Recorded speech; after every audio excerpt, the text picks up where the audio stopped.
me to do basic life things like, you know, buy toiletries, eat an extra meal if I need one, go get some medicine if I got a cold. Right. So I think they should do a better job of facilitating those human needs. Like with a stipend or something. And we had a $500 NCAA stipend. You had to fill out some paperwork. So you get that. And then it's guys that, especially at big schools, you get off-campus housing.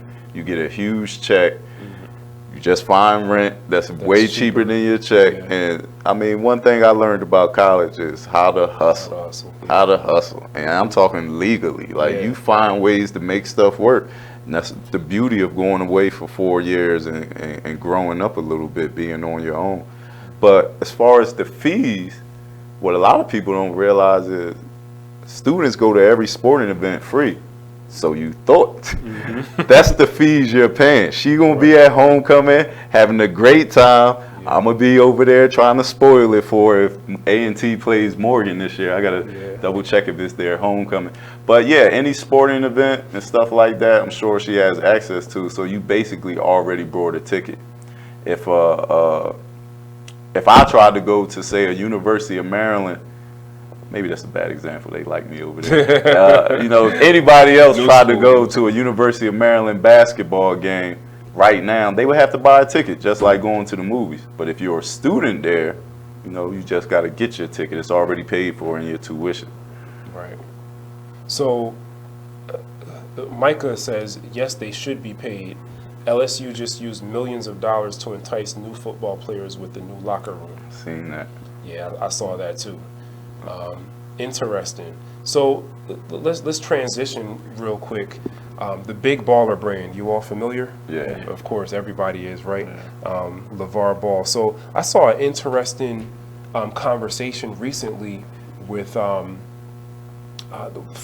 former wide receiver from the New York Giants, who's also from Jersey, Victor Cruz. And he was talking about the Big Baller brand, and basically his position was, and a lot of people have this position, that Lonzo Ball made a big mistake turning down offers from Nike and Adidas to be the face of the Big Baller brand. And obviously he could have made way more money up front and, you know, through his career with one of these big brands, but instead joined his father and their business, their independent business venture, forming the Big Baller brand. So, you know, to play the advocate on both sides, obviously you have millions of dollars being thrown at you up front if you take one of these big deals. On the other side, you have what we were just talking about, the value of owning your image, owning your likeness, making your own rules, not being told what to do by a large corporation for as long as you want to. Which one is more valuable? Because I got to be honest with you, probably 9 out of 10 people I talk to don't understand, don't agree with, don't get LeVar Ball's mission, his concept, the whole point. They think it's stupid. Just sign the deal with Nike, sign the deal with Adidas, sign the deal with Under Armour, and, you know, stop messing around with this independent self-empowerment nonsense, is the perspective that a lot of people have. Right. What do you think about that? So I think, just like with life in general, any person outside of sports, it's your decision to make what's going to make you happy. If you think you won't be happy until you're rich, then that's what you're going to pursue, money. If love, family are the things that you value more, then you'll be okay with less money because you'll have the things you value. So it sounds like Cruz is a money over everything in this case, and Ball is independence, freedom. And we all know, I watched it happen to Under Armour. If the Ball brand would have turned into the next Under Armour and potentially the next Nike, we'd have had statues of him up already. Yeah. So it's easy to look back, and I'm not saying it's done. I'm not even sure if the brand is over yet, but I remember being really proud and impressed that he actually made a shoe and got on the court and played in it. And his son just went to where? New Orleans.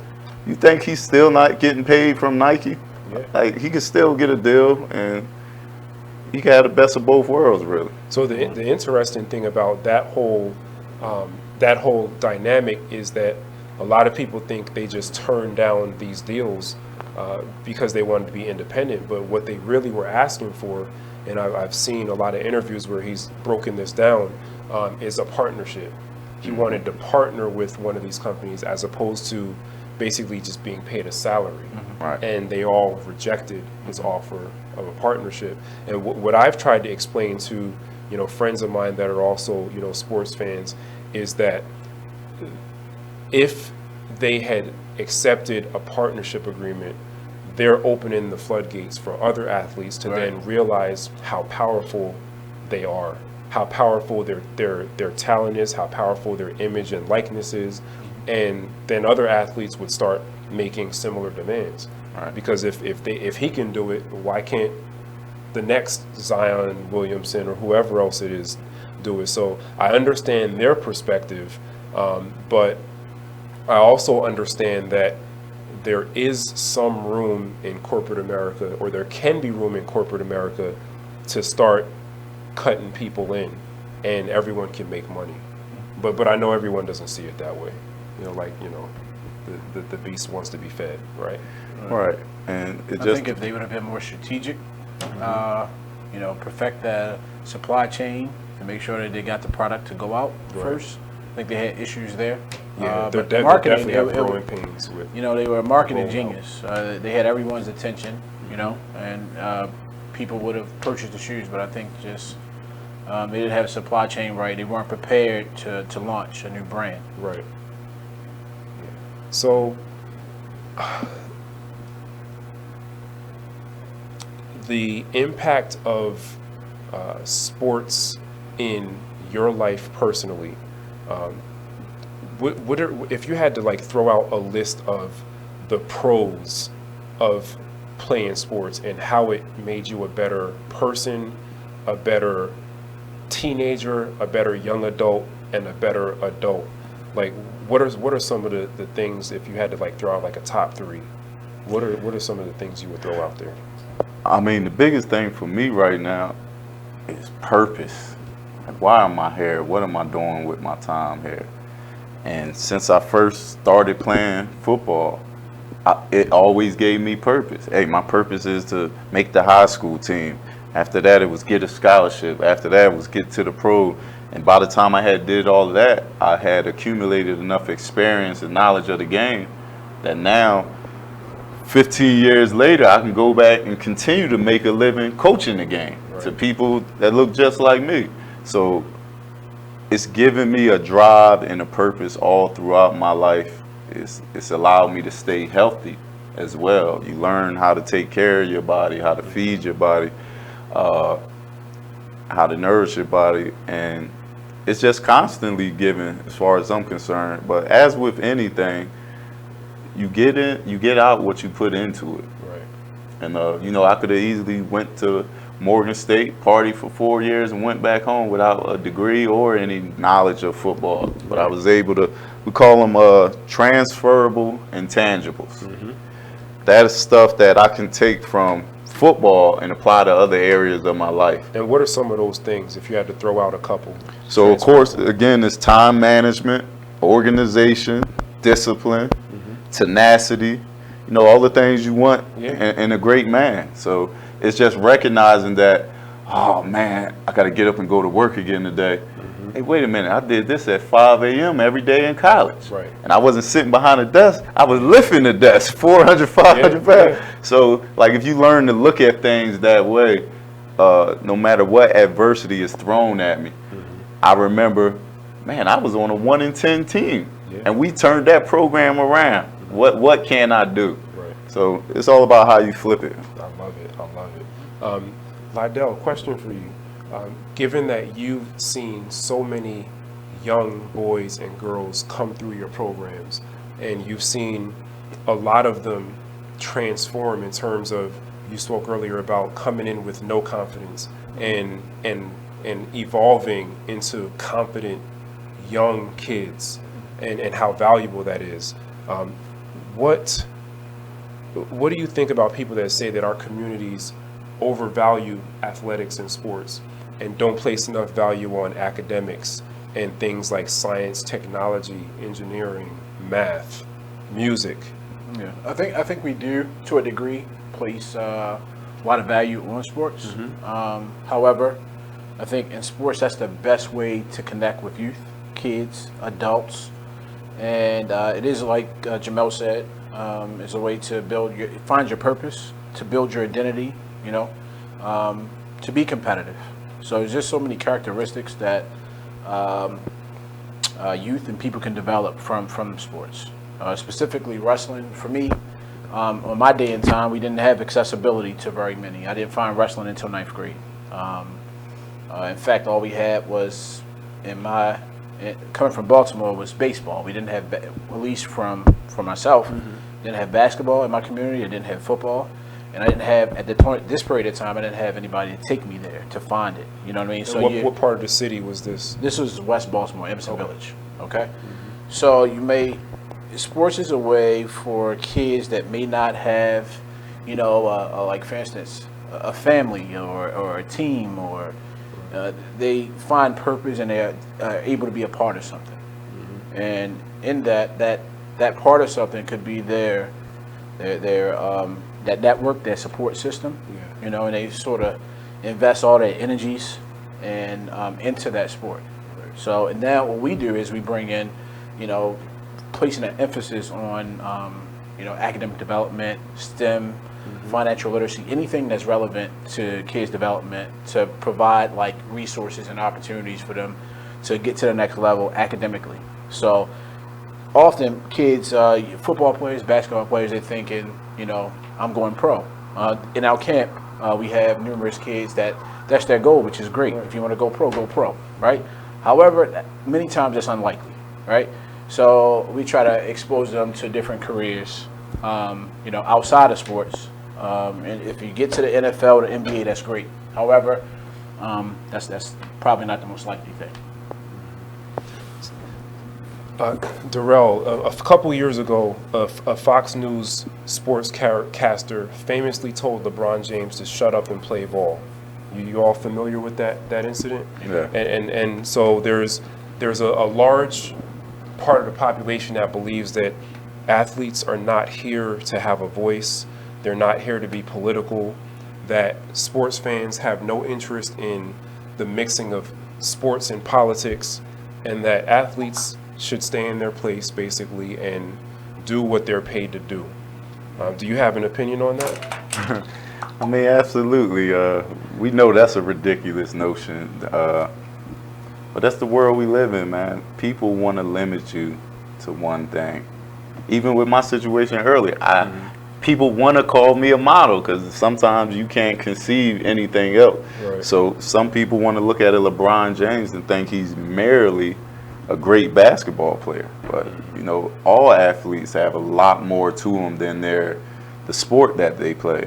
And I'm happy and proud that he doesn't mind voicing his opinion on a lot of issues, political and, you know, our community issues. So I almost feel like she said what she said to create some noise, but I can guarantee you she did. There are people out there that agree with that statement, and it's just not realistic. It doesn't make sense. If you want him to just play basketball, then don't listen to his political views. Just watch him when he's playing basketball. So you get to decide just like he gets to decide. What do you think about the whole shut up and play perspective? Ignorance, also slightly racist. Most people don't expect athletes to be intelligent, you know, or to not have a voice. And probably African American athletes, in my opinion. So that statement, you know, I actually expected something like that to come from Fox News, but many Americans has that viewpoint. So not shocking at all. So Donald Sterling famously, you know, on his recorded tirade where he didn't know he was being recorded, talked about how the owners make the game. They make it possible for the players to play. They give them their lives, I believe, is one of the things he said. They allow them to be able to buy these houses and buy these cars, and basically these players should be grateful what's your perspective on that? I mean, to be honest with you, a man is only as good as his opportunities. I've been in some situations where I couldn't make anything work because I couldn't find the opportunities. Even when you try to create them, it just doesn't work. And then I've had some great opportunities that I've taken full advantage of, and you would think it's two different people, same guy. So I'll give it to the owners. Yes, I can't imagine what it's like to run a business. I've seen what Kevin Plank had to do for all those years. But if you start a franchise and you can build the arena or the stadium and you can pay, like I used to tell my kids, it's a 53-man roster in the NFL. You just want to be one of those guys. Well, wouldn't you want to be the guy that cut 53 checks every week? Start thinking that way. Right. And but I say that to say that, yeah, some guys cutting 53 checks every week or in basketball, but we all know because those players generate views, bring in advertisement dollars, they make a lot of money for them owners. So I think they're only giving you half of the equation. Yeah, we give the basketball players a platform, a stage to perform, and they give us their blood, sweat, and tears and generate a lot of money for us. It's basically a small economy, every team. So accurate statement, but only halfway. You know, it's another side to that economy, and they're just not giving the players their credit.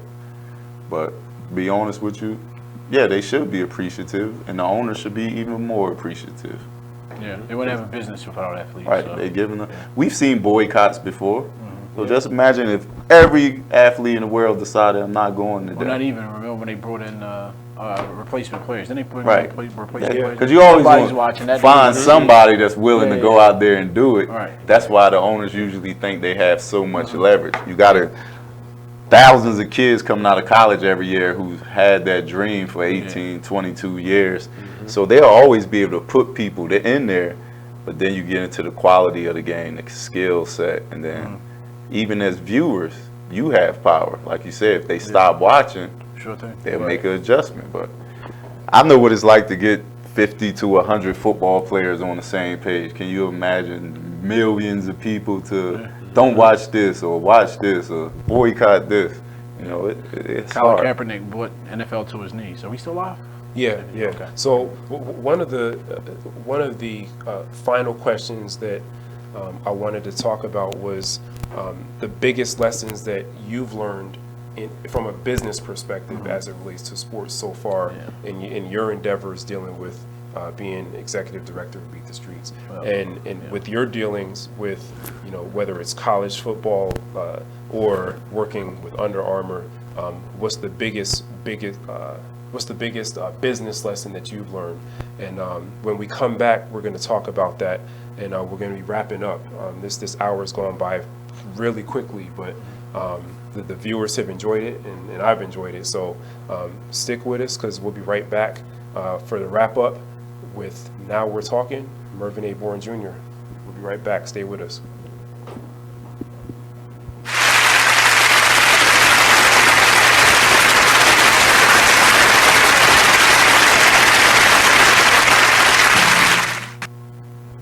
We got about a 10 minutes. No, it'll probably be.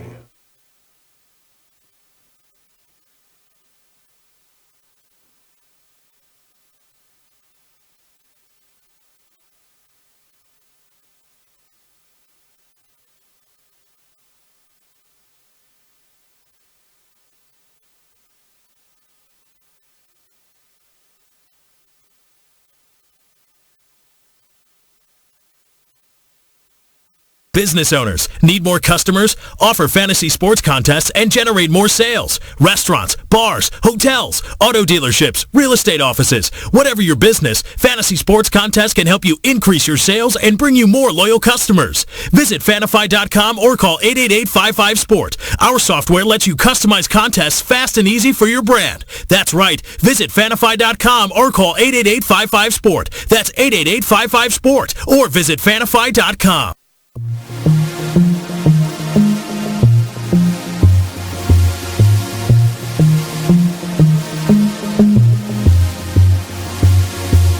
Whatever happened to the times when we cared for one another, we shared the same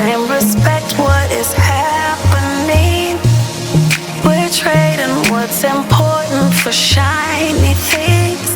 I can't allow this blasphemy. It's blasphemy. Why would you treat yourself like that?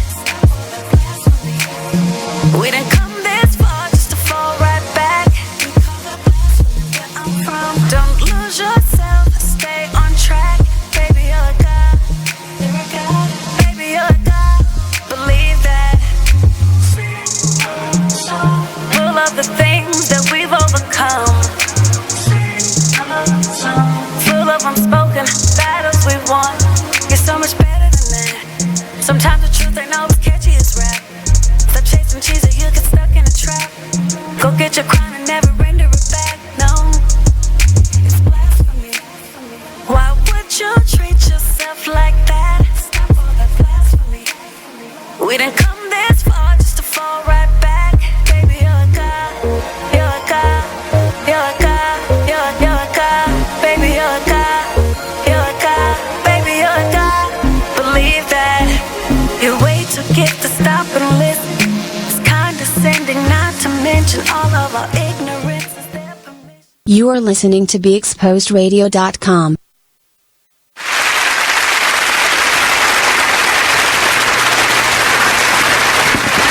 Welcome back to We're Talking with Mervin A. Bourne Jr. This broadcast has been amazing. Thank you so much. We've had two great guests tonight on the show. We've been talking about the impact of sports and the sports business on our youth. And, the hour has gone by quickly, but we're in wrap-up mode, and I wanted to wrap up with one final question for each of you. And I want to know what, from a business perspective, is the biggest lesson that you've learned being executive director of Beat the Streets Baltimore. And that, for those of you that joined late, is the wrestling program that you started that essentially combines wrestling and teaching wrestling to inner city youth with academics and life skills and all of those things so that they can become whole, complete, well-rounded children, teenagers, and adults. I think it was pretty, I didn't go in knowing what to expect with like trying to package wrestling and sell it to the school system, which is a non-traditional sport. However, I think we took wrestling and made it part of the conversation, a non-traditional sport. So that was an achievement in itself, which is most people, you talk about wrestling, what's that? Or you might have some people have some sort of knowledge of what wrestling is because maybe it was in their high school. So from getting it to off the ground and getting into where it is today has taught me about perseverance and never giving up. I think that's one of the biggest things in business. Often, most nonprofit organizations fail within the first 3 to 5 years, and having just staying after, working hard. I think I'm one of the hardest working guys in Baltimore. Working around the clock to create opportunities for kids. So it's something I was very passionate about. But what I've learned in the business is that passion it only can take you so far. Right. Eventually you have to start to develop a business model. You have to create sustainability within your organization or business. And that can be difficult, especially on a nonprofit sector where you're relying on basically donations and funding, whether it's public or private, in order to run your operations. So, and that is, you just have to be tough. You have to create, a sustainable model and get more people involved. And Derrell, how about you? What's the biggest lesson that you've learned in terms of business as it relates to all of your experiences with sports? Well, you got to know what you want to get out of sports before you go in. At the youth, maybe high school level, you got to know you can get a lot of great habits, positive character traits, learn how to work through adversity. At the next level, you might do it to get your education and continue to improve on those traits. At the pro level, you could do it to make a living or fund the kind of lifestyle you want to lead. the bottom line is you should know your worth, and decide what you want to get out of it, and then, work in that direction. And that's really what I learned, knowing my worth and making sure I was okay with the sacrifices I was making and the returns I was getting. And if you do that, then you're successful in sports, as far as I'm concerned. It's awesome. I can speak personally, being an athlete in high school, running track and playing football, and then playing football in college, that some of the lessons, the most important lessons that I've learned in terms of character building, I would have to say, are teamwork and the value of teamwork. Because it's funny, I feel like you can tell adults in the workplace who never worked on a team before, it really shows that they don't have that skill. Discipline, endurance, stamina, mental toughness, physical strength. Those are just off the top of my head some of the biggest ones for me, and I have to definitely co-sign what you were talking about earlier. One of my biggest memories being a student athlete was waking up at 5 o'clock in the morning and either going to lift weights or get worked out, or being out there on the field practicing, and the sun is barely up, it's still dark outside, and you're looking at the dormitories, and you know that everybody in there is fast asleep. Yeah. But even though that was a lot of years ago, lessons like that always stick with you. They don't go away. So there's going to be other times in life where you're the only one who's working. All right. It might be early in the morning, or it might be 2 o'clock in the morning, but you still have that feeling that I've been here before. This is nothing new to me. Right. You're doing whatever it takes to get the job done is what you do to get the job done. And not only are you going to be more successful because of it, but you're also constantly building that mental strength, that physical strength that it takes to do things like that. Training your mind. It's training your mind to be the one that's always willing to go the extra mile, to be the one that's willing to outwork the man or the woman next to you, to be the one that's willing to look at your opponent. And I always tell my kids, when it comes to sports, it's the same temperature for everybody. So it's 90 degrees for you, it's 90 degrees for them too. You're tired from running up and down or whatever you're doing. Guess what? They're probably just as tired as you are, if not more tired. So what are you going to do? The ultimate question is, what are you going to do? And I feel like that's definitely a transferable skill in every aspect of life, every profession, no matter what it is you end up doing. So with that, we're going to end it. Let the people know how they can reach you, how they can reach Beat the Streets Baltimore if they're interested in learning more about the program. Yeah, sure thing. Very easy. btsbaltimore.org is our website. Our Instagram is BTS Baltimore Wrestling. Facebook, btsbaltimore.org. And let the people know how they can, reach Morgan State football, you personally. On Facebook, Twitter, and Instagram, you can reach me at _Poland. That's one word, DASHPOLAND. And all you got to do is look up Morgan State on any of those social media sites, and you'll see a university page, a football team page, a sports page. But come out and support the 2019 Bears this year. I think we got a great new head coach, Tyrone Wheatley. And I think we're going to do something special this year. Can't wait to see. Former New York Giants running back, right? Exactly. Yeah, I'm excited about the upcoming season. I think the team that's been put together is a good one. The coaching staff is coming together beautifully. The athletic director is doing a great job. The president, Dr. Wilson, is doing a great job. So I'm really excited about this upcoming season. I think it's going to be a great one. Really fast. Yeah. How are maybe schools or kids able to support the Morgan State University football team? Just come out. Let's come out. Come out, watch games, enjoy the games, and stuff like that. That's really what we want to do, is pack that stadium. Yeah, Just no put doubt. a new field down. Come out Increase there. seatings too. Did you do that? No. Not yet? Okay. So let's work on packing what we Yeah, got, and then yeah, we'll yeah. talk about Okay, ads, see. Right. And well, yeah, come out. You get to see the campus and walk around, and so a lot of them kids turn out to be Morgan State students in the future. No So doubt. Absolutely.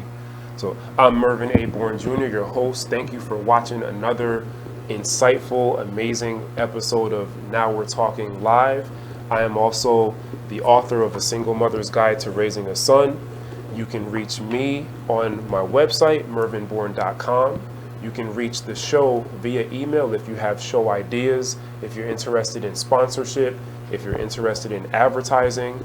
Definitely reach out to us. We have individual packages that we can tailor just for you. Now we're talking live at gmail.com. My co-host Lolita E. Walker will be back next week. She is, as you already know, the author of The Intersection of You and Change. Both of our books are available on Amazon.com in paperback, and electronic version if you're a Kindle user. Thank you so much for joining us. It's been another wonderful week. We'll be back with you next week, 7 to 9 p.m. Eastern Standard Time. Now we're talking live. Thank you so much. Have a good night.